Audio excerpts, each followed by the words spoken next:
Turning polynomials into vectors. Vectors are more than just geometric objects with length and direction, and polynomials are more than just annoying equations.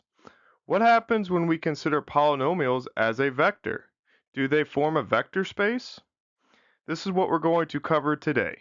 I'm excited to introduce a new playlist covering the appendix of this book, as linear algebra is a fundamental topic in the scientific community. If this interests you, be sure to hit the subscribe button for more. The full PDF of these will be available on Patreon. Now let's dive in. Alright, so in problem 8.2, we want to consider the collection of all polynomials with complex coefficients, that'll become important later, of degree less than n in X. Okay, so part A here, does this set constitute a vector space with polynomials as, quote, vectors? If so, suggest a convenient basis and give the dimension of the space. If not, which of the defining properties does it lack? Part B, what if we require that the polynomials be even functions? Part C, what if we require that the leading coefficient be 1? That should be sending red flags already. Part D, what if we require that the polynomials have a value 0 at x equals 1? And finally, what if we require that the polynomial have the value 1 at x equals 0? So much like last question, this will be a tedious test of the vector space axioms, but this time the notion of the vector itself is challenged. The goal here is to be aware that abstract forms made completely from definitions also create a space so long as we tweak our perspective. Now, this is intended for those with little to no experience in proofs and axioms, so the work will be tediously detailed, at least in the first couple parts. All right, so jumping into part A, where we have the set of polynomials as a vector space V. Now, to express the set of all polynomials in X of degree less than n, we could write this as Pn equals a collection of coefficients with specific monomials of varying degrees, where the leading monomial here is in -1 because we need to be a degree less than n, all the way through until x, and then a constant term here, just like we've seen before, with the coefficients as some complex number. Okay, now, this set indeed constitutes a vector space, but we need to rewrite this and make sure that our understanding of it can be a little easier to comprehend. Okay, so here, if we just color code things where we have the coefficients in orange and the monomials or the variable expressions in X, right, in blue, we can see that X here goes to X to the 1 and a constant term is appended by X to the 0. So we have all the leading things here. Now, by quickly rewriting this and highlighting that the blue terms can serve as a basis for this, what we can say is that the structure of polynomials in this vector space reveals that the coefficients serve as the vector components, while the monomials of varying degrees act as the bases vectors. And by simply enumerating these, right, we can see that all the monomials here of the varying degrees are the dimension of the space, and there's precisely n of them. This observation is not only reinforces the concept of polynomials as vectors, but also provides a clear justification for the space's n-dimensional nature, elegantly connecting the degree constraint to the vector space's dimension, which is pretty awesome. This is a little more abstract, but actually very useful to us because we've seen many times throughout this text where we need it, orthogonal polynomials, right? Because of Laguerre, Legendre, everything we dealt with in the wave function for hydrogen, this is where this stuff is coming from and why we could use it. No one actually thought that, polynomials sit at 90 degrees to one another per se, but by definitions of inner products, we can go ahead and show that these things are orthogonal. And this is where the whole concept of polynomials as vector spaces comes and ties together with what we've dealt with in application. So this is to fully establish that the polynomial set as a vector space, we must demonstrate that it satisfies all the requisite vector space axioms. Again, this is abstract versus what we think about in typical physics concepts with vectors. But this highlights how we can have finite and infinite dimensional spaces as well, because there's no upper limit to what n can be, so we would treat this as an infinite dimensional space. In actuality, though, we're going to end up in finite space because we only have so many finite iterations that we want. But with that, let's get to testing these axioms and see what's actually under the hood of all these polynomials. Okay, so just like we did last time in A1, let's go ahead and define what the quote vectors in the polynomial sense mean here. So if we let P, Q, and R be functions of x that live in the polynomial space Pn of x, we can define P, Q, and R as such, where we have our coefficients color-coded in orange, green, and 0, or white, and then our bases highlighted in blue, okay? From this, we can go ahead and start testing the axioms.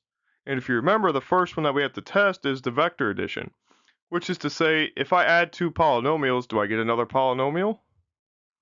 And as we see here, by adding P and Q together, we see that we have to add, and in this sense, we know that simplifying polynomials, we have to add together like terms, which is just like adding together the like components of vectors. So go ahead and rewriting this as simplifying with like terms, we see that 1 or x to the 0, x, and then all the way up to x to the n minus 1, you get combined together with addition.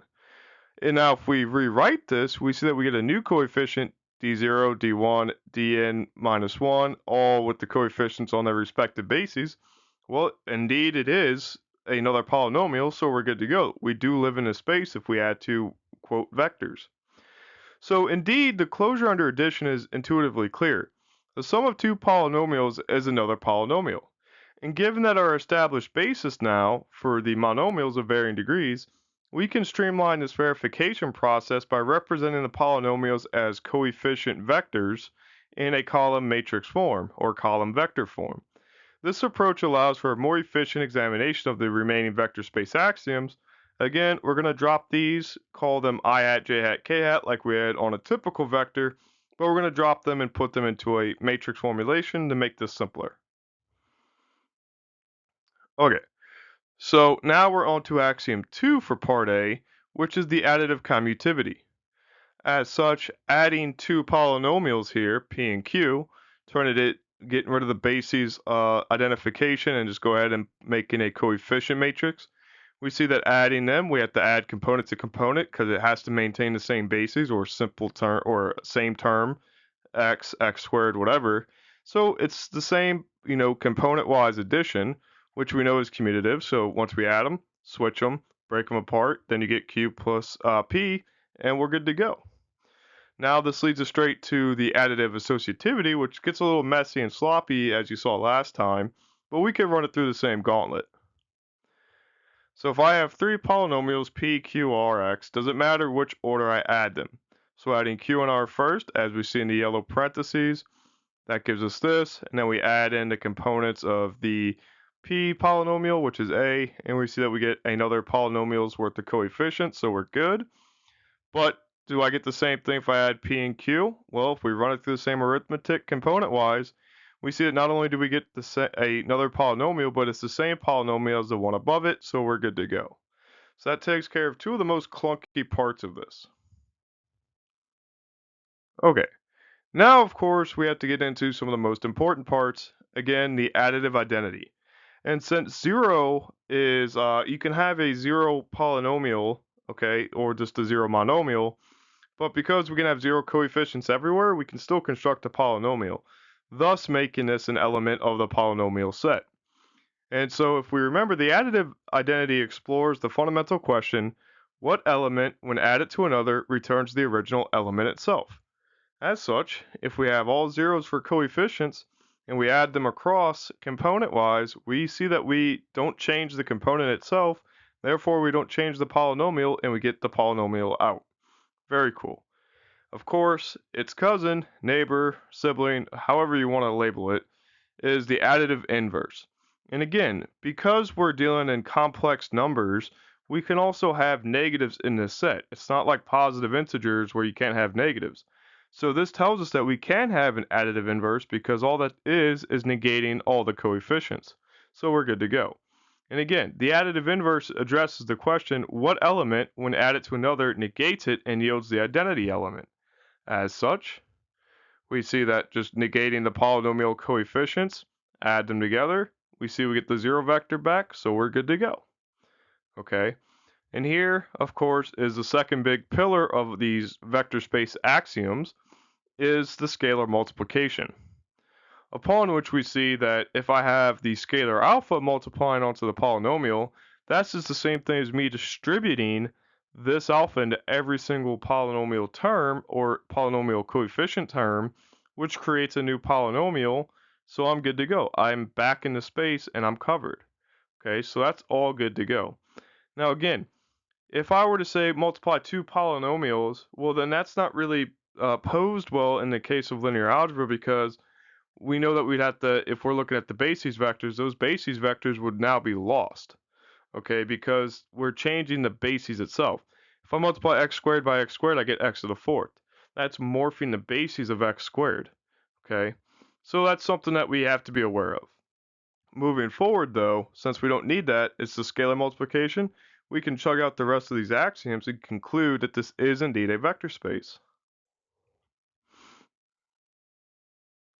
All right. Now, moving on to the scalar multiplicative distributivity 1, or the linearity aspect of this, we see that if I multiply A to px plus qx, is that the same as distributing? Well, we see that adding together the two coefficients leads to another matrix, again, with the addition of each component. And then I could distribute this alpha into every component, so I'm good to go.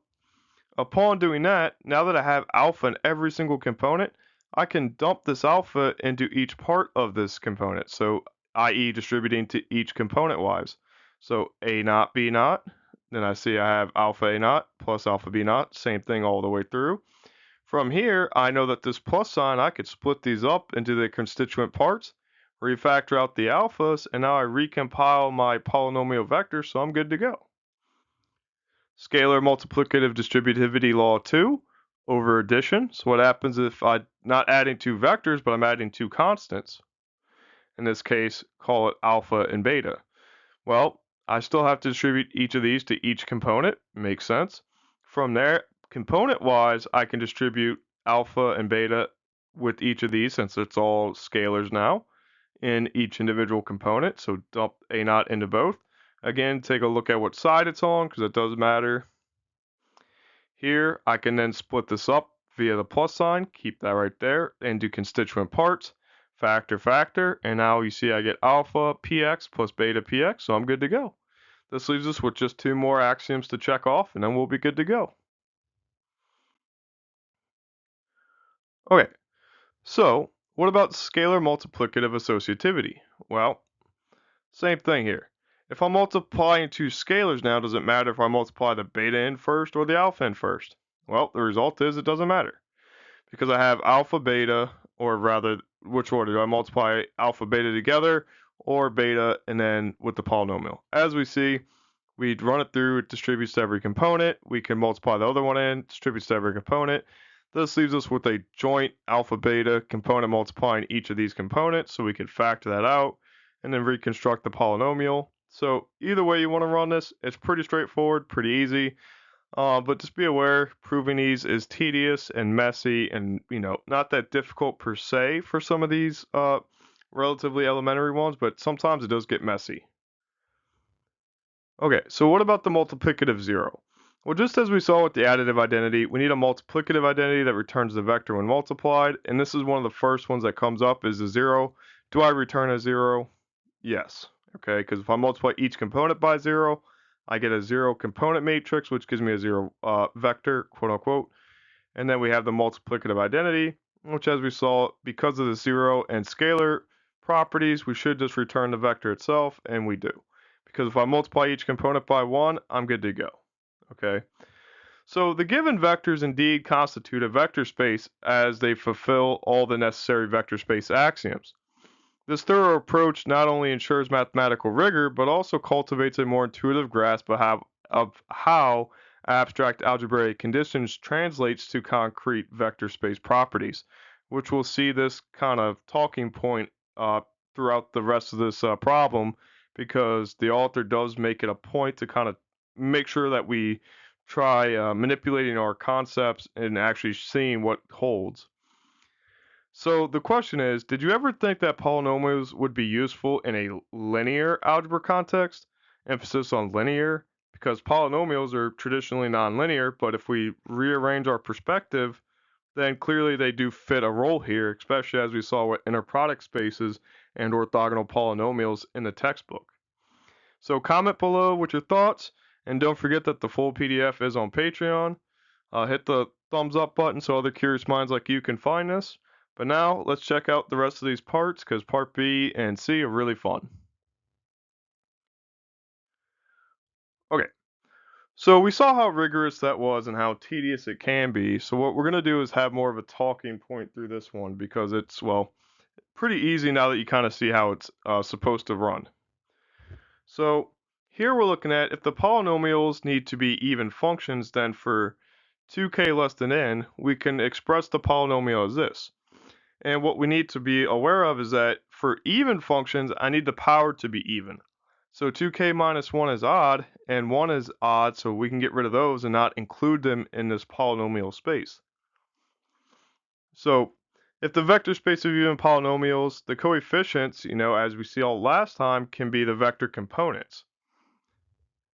And we see that we can rewrite these blue monomials of even power as the bases, okay? And so the whole approach remains the same, but we see that we have now cut the dimension in half because we only have n minus 2, or rather n over 2 bases vectors. And the bases are the key to unlocking the dimensions that we have. And so this approach remains the same for just as what we saw in A.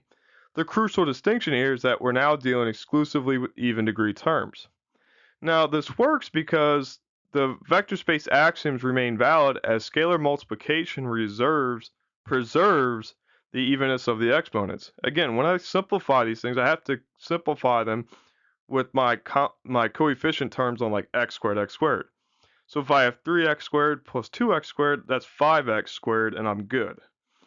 And so we're not introducing operations that would alter the degree of the bases vectors. Addition and scalar multiplication of even polynomials will always yield even polynomials, preserving closure. Okay, so that's really what we needed to check. The next big point is, what about the zero vector? Well, the zero polynomial serves as the additive identity, and each even polynomial has an additive inverse, its negation, because we're allowed to have negative numbers. Associativity, commutativity, and distributivity properties are inherited from the complex number operations because we know that we're at the base level adding component-wise from these bases vectors. Thus, the subset of even polynomials indeed forms a valid vector space with its structure neatly aligned with the original space, but restricted to even degree terms. So vector space check with our convenient bases of all even powers, but the dimension here is now cut in half. Interestingly, I think you would kind of piece that together. If we had all odd powers, it would work too, but the dimension would be n plus 1 over 2 to account for that x to the 1 term. Okay, so then we're good to go. All right, so here, well, what if the leading coefficient is 1? Leading coefficient meaning the coefficient on the highest power term. Okay, well, then we're going to have problems. This is not a vector space, okay? And we could show that this fails because if we let the two vectors here be p and q with, again, this one here represents x to the 0 power, but we see that we have coefficient, but 1 on our highest power terms. Well, we see that this is actually going to fail the vector addition property. Okay, we do not maintain the closure property because if I add the two polynomials together, and I add them by component-wise, I have a naught, b naught on the first bases, a1, b1 on the second bases. Then I end up with 1 plus 1 on the last bases, but that's going to lead to a polynomial of the form coefficient, and 2.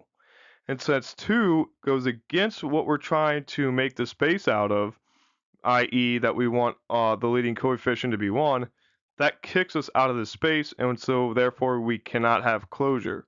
As such, we're not a vector space with this condition. So pretty easy to find one that breaks it, but not exactly intrinsically evident unless you've played with this a couple times. Okay, now this is probably one of the coolest ones. What if instead that we wanted it to be 0 at x equals 1? Okay, this is all that this is really asking us to do is transform the bases vectors, and let's see how that looks. Okay, so by modifying our bases to this, we've created a space which inherently satisfies the condition of having the 0 value at x equals 1, meaning we have to shift the monomials of the non-zero power by 1.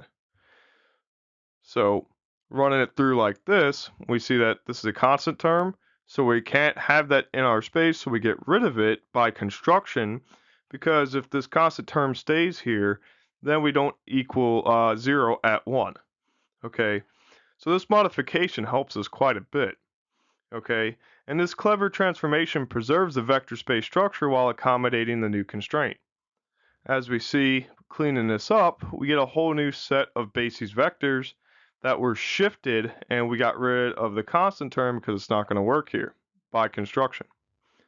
As such, we see that we have a new enumeration scheme.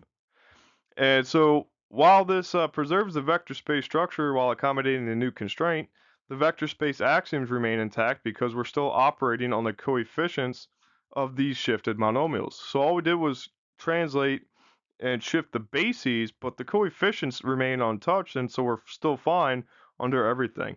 Addition and scalar multiplication of these polynomials will always result in polynomials that equal to 0 at x equals 1, ensuring closure, so we're good to go.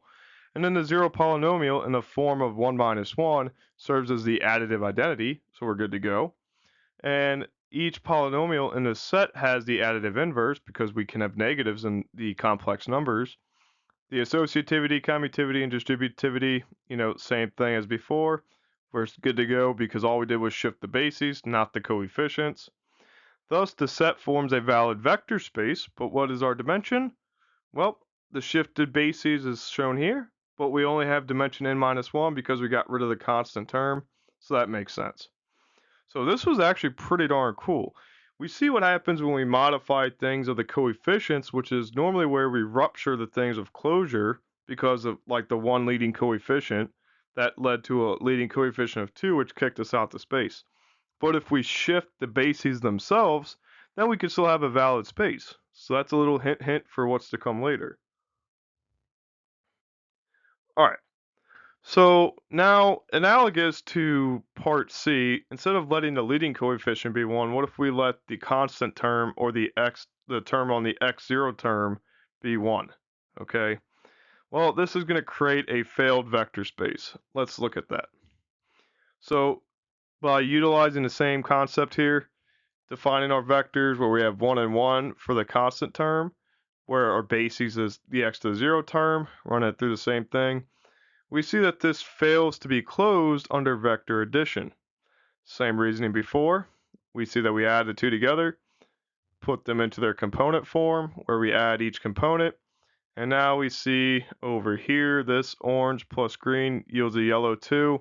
That's not going to be cutting it if we want that constant term to have a 1 coefficient, so we're kicked out of the vector space. Okay, so not only do we fail the closure under the addition property, we also fail to have under scalar multiplication because multiplying anything other than 1 creates a polynomial with that non-1 coefficient, so we're kicked out there too. Additionally, this set does not include a 0 vector because 0 is not equal to 1, so we can't have that for a coefficient. Same way, the absence of the inverse will be a problem as well. Because we can't have a 0 vector, that means we can't have the inverse because it's negative. No negatives are allowed if we want that coefficient here to be 1. So we're going to have problems there. So as you see, when they often fail big in several cases. And these violations of the key vector space axioms conclusively demonstrate that the polynomials with value 1 at x equals 0 do not constitute a vector space. So again, the only way to get a value of 1 at x equals 0 is to have that leading constant term be 1. Otherwise, we're out of luck. Okay, so that was fun and definitely a more abstract version. So if this video got you thinking, imagine what's coming next. Subscribe and join our community for weekly insights into the world of physics. There's so much more to uncover, and I'd love to have you along for the journey. I'd like to take a second here to thank all my incredible Patreon supporters. Your support is truly the backbone of this channel. It's because of you that I'm able to keep creating these videos and diving deep into the fascinating world of physics with everyone. Your contributions make a real difference in helping me bring these concepts to life, and I'm grateful to each of you for believing in this journey. And if anyone else is interested in joining or supporting the channel and joining our Patreon community, you can check out the link in the description below. Together we can keep exploring the wonders of science and discovering even more amazing things. As always, thank you for watching, and until next time, stay curious.